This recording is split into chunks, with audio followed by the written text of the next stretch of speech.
guys, welcome back to the channel. If you're new here, I'm Amanda.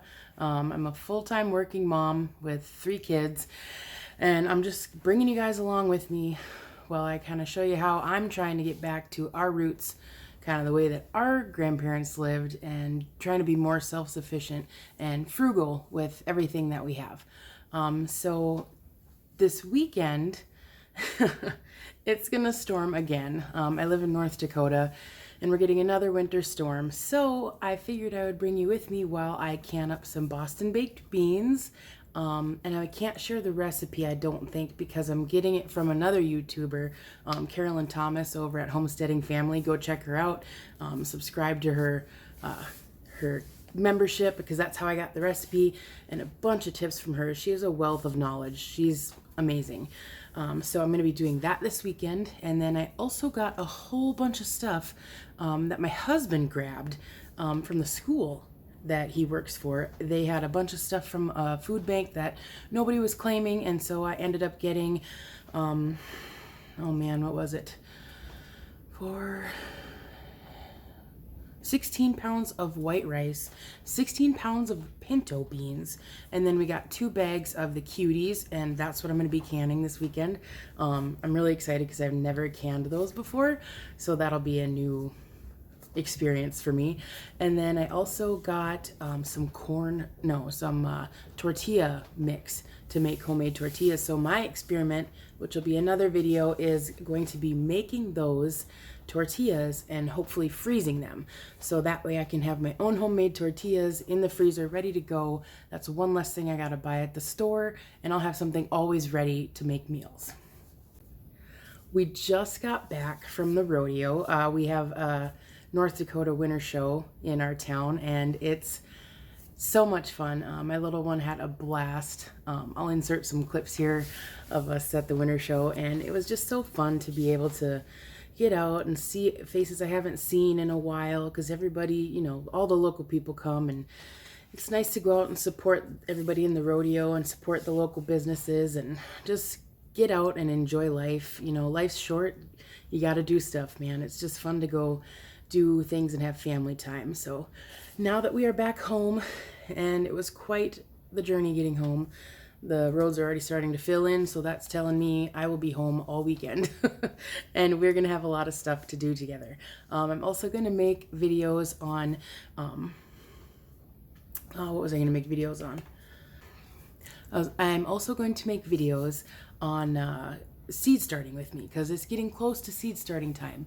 Contrary to the blizzard, there will be spring, and we will be able to start getting out in the garden eventually. So I need to get started on onions. I'm actually a little late on onions. I've never started onions from seed before, but we're gonna give it a shot this year. I'm actually gonna do an experiment where I do my own onion starts from seed, and I'm gonna do bulbs in my garden. And I wanna see how that ends up panning out, which gives me better results, larger yield, things like that. So I'm going to be planting my onions this weekend, starting my seeds. I'm going to bring you along with that. And then I'm also going to show you our layout for the 2023 garden, and I am so excited for it. My goal is to also add on another garden plot, because we're going to move our chickens. I think I've talked about that in other videos.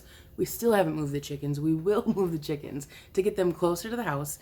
And then the old run area is going to be where I grow corn. So that's going to be my corn plot this year.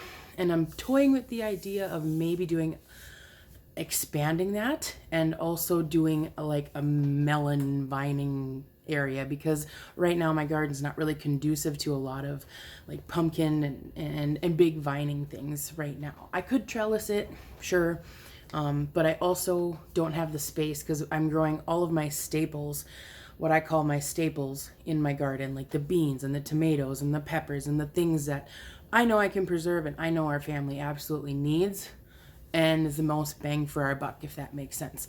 So I'll show you the garden plan, and let's get ready to go. This was the haul that my husband brought home. It was potatoes and the cuties and onions that I already processed. I chopped them up, diced them, and froze them individually into cup servings.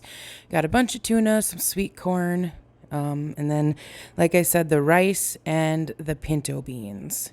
So I was able to put all of that stuff in Mylar bags and save it for later, all the dried stuff. And then here was the tortilla mix. I'm kind of excited to give that a shot and see how I like it. So this was Friday night, the night before I was going to can my baked beans, and I put them into a bowl and I filled them well over halfway with water just because the beans are really going to absorb that water. And then I left them on the counter overnight until I was ready. Good morning. It is the next day. I've let the beans soak overnight and they've like doubled in size. So we're gonna get the beans boiling because you have to boil them for 30 minutes. And then we'll get all the ingredients put together and I'm gonna put them in my roaster. And then probably while those are roasting, because they gotta roast for 3.5 hours, I'm going to can up these cuties and I will show you how we do that. So here are the cuties that we got. And I'm just going to sit and peel these for forever. Thankfully, they peel pretty easily. And then those are going to go into pint jars and we will get them processed. But first, we're going to make some coffee.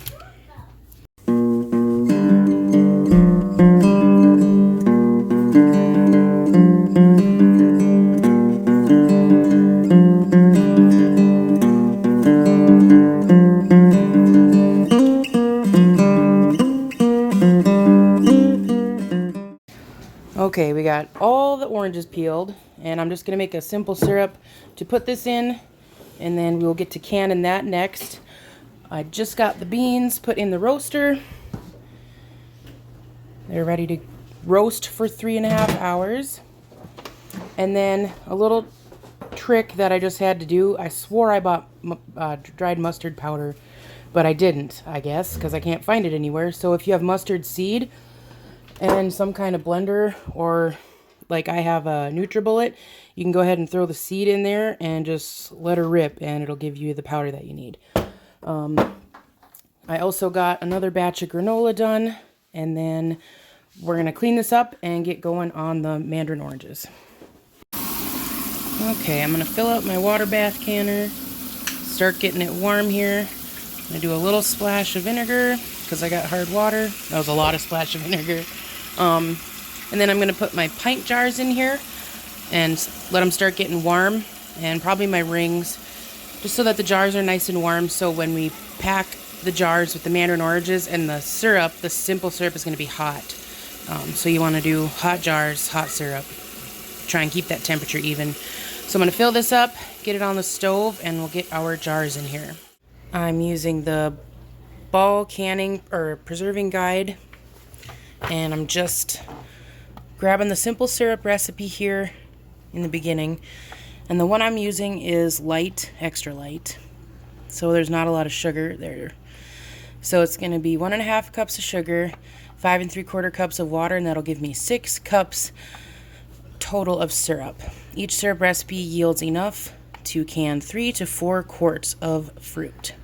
So I'm doing pints, and I think that should get me through this. If not, I'm also going to fill up my my hot, oh my goodness, I can't even think, my teapot, and get it on the stove here to get hot water. Because if I'm short on the last few of them, I'll just add a little bit of water, which is totally fine. So I'm going to bring this up to a boil and then simmer it and keep it at about 180 degrees while I get the rest of my mandarin oranges packed into my pints. And I'll take you along for that.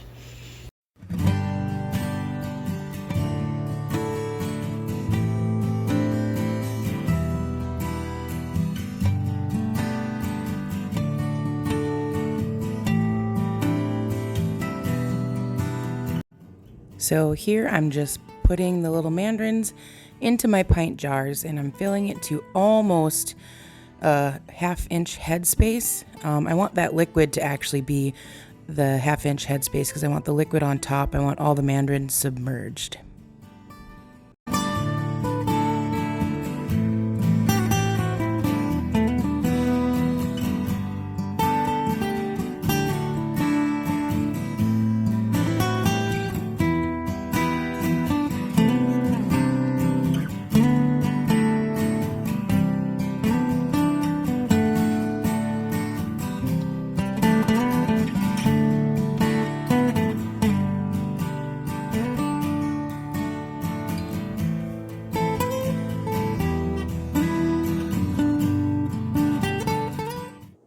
So I'm just going back to all the jars and kind of filling in any gaps that I had.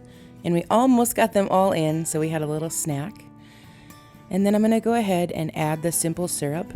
And I'm going to try and put it to about that 1/2 inch headspace that we want. I'm going to debubble these, and you'll see that later. And then we're going to come back and really make sure that we have that 1/2 inch headspace properly in there. You really want to watch your headspace when you're canning. It's super important that we get these canned successfully and safely. Here's a little hack for you. I use this chopstick, just one of them, to debubble because I did not want to use a butter knife. I didn't want to pierce the mandarins, not because it would hurt anything, just strictly cosmetic. So if you have one of these, they work fantastic.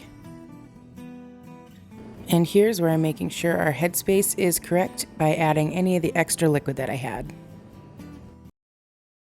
Well, unfortunately, I lost the video of me cleaning the rims of the jars and putting the lids on. I just used distilled white vinegar and paper towel, and I ran around the rims because I really don't want any of that sugar water or the citrus acid from the mandarins on that rim right where the lid sits. You want to make sure that this rim right here where the rubber sits is nice and clean because you want that seal. And then we put them on literally fingertip tight, no wrist. And then now we're going to get them in the canner.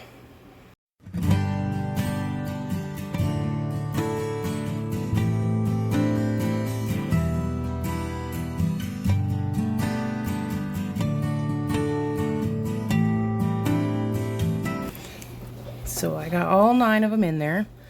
And you want to be real careful so they're not all touching, because when this starts boiling, they're going to rock around and they're going to smack each other, and that could cause breaking. So you just want to do your best to keep them from touching each other. We got this on high. We're going to throw our lid on. Once these get processing, we're going to let them process for 10 minutes, and then we're going to let it shut off the heat, let them cool down, and then once it's cooled down and it has stopped boiling, we'll take the lid off. We'll give it another 10 minutes just with the lid off to cool down, and then we'll pull them out over here and let them cool the rest of the way. So our timer just went off. I'm going to kill the heat, and always pull your lid off away from you. You don't want to get burnt with a ton of steam in your face. So we're just going to let that chill now.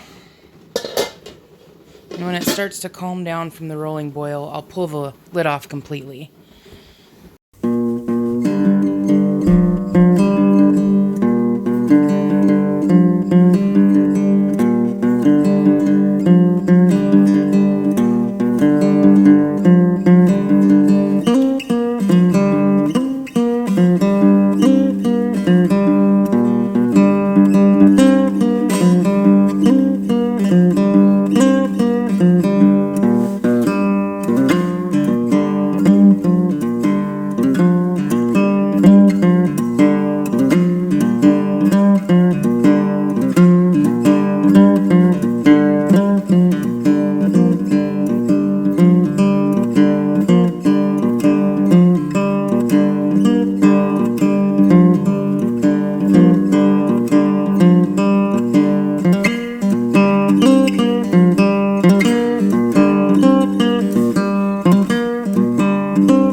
Okay, so I left 1 inch of headspace in the baked beans that I canned. I left roughly, this first ring is roughly 1 inch. You want to use a little measuring tool. I don't have mine out right now, but they make measuring tools that you can get. Usually they come in a canning kit with like the funnel and the grabber and all that good stuff. So it's just easy to grab a little canning kit and you have everything that you need. So I've filled up my beans. And now I have them in the canner ready to go, and I'm going to wait until it starts venting right here out of this spout. It's going to vent steadily for 10 minutes, and then I'm going to put my weight on, and I'm going to process these at an hour and 35 minutes, and then they will be ready to go. All right, there's the mandarin oranges